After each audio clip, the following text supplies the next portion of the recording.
Everybody, welcome back. This is Coach Rob and one of my coaches logs. And lo and behold, I'm not in the studio, the pain cave, the office, whatever we're calling it this week. I am outdoors. I want to first and foremost tell everyone out there that's been watching and sharing the videos, thank you. There's been a pretty decent amount of growth in the last couple of weeks. Let's keep it going. Remember, I have to get something like 100 subscribers, or maybe it's 100 viewers, for at least one video before we can secure the name for this channel, which is Positive Performance Coaching. And there is one other Positive Performance Coaching out on YouTube. Unfortunately, though, they only have 2 videos and they're 5 years old. So let's see if we can take that spot. Okay, that being said, let's get straight to the point today. And that is very simple. One of the things that keeps getting asked of me is about the necessity around recovery or active recovery. And it's very simple. If you're putting in work and you're not recovering, you're not benefiting from that work. That means zero adaptations, or worse, you're going to plateau, or even worse yet, you're going to end up in what we call OTS, or overtraining syndrome. And if you've never looked into it and you don't know what it is, you don't want any part of it.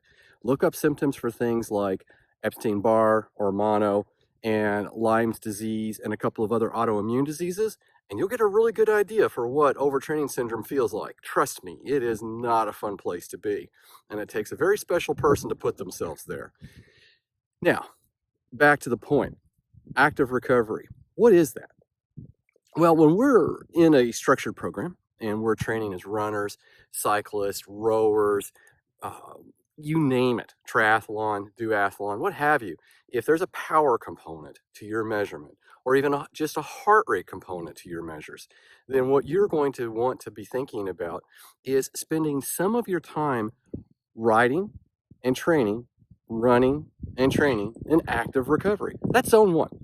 Now, I know some of you out there going, uh-oh, Coach Rob's going to start prescribing junk miles. No, these are not junk miles. They are times to allow you to continually to stay moving and allow the body to adapt from the previous day's hard work. Now, when do we have them? How often do we have them? That depends. I can't give you a solid answer on that. I can tell you what I'm doing. And right now, I'm still doing a lot of sweet spot work, quite honestly.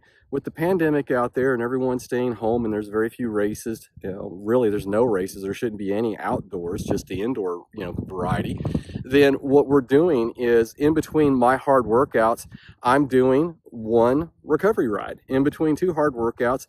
And depending on how I'm feeling, where my heart rate might be on this after the second harder ride, I might also do another recovery ride. It depends. Like I said, it's different for everyone. Now, how many a week?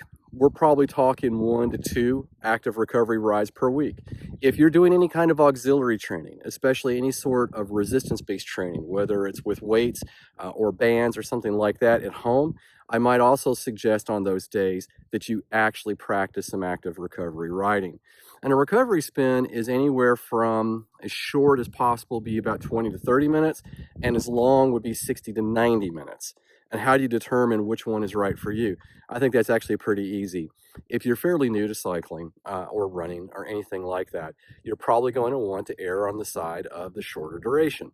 If you've been around for a while and you're riding, let's say as a cyclist, anywhere from 14 to 20 plus hours a week in training, yes, there are those of you out there who do that, then you're going to be looking at probably 90 minutes at the max. And even then, there are not many people, even at that level, who really can stand riding that long. One of the things that I've done for folks in those occasions is that they might have a coffee ride. It's kind of hard to do nowadays, just to hop on the bike, ride out to the cafe, get your favorite cup, and then chill out, and then ride back, and then maybe do another one in the evening. But that's kind of where we are when it comes to active recovery. Remember, if you want positive adaptations to occur in your performance, you're going to have to learn how to take it easy on yourself and ride a little bit easier from time to time. Okay, everybody, I hope this helps. If you've got questions, let me know. I'd love to hear your comments on the most recent webinar that was just posted on being a self-coached athlete versus being a professionally coached athlete. Okay, everybody, have a great rest of training week, and we'll talk again very soon.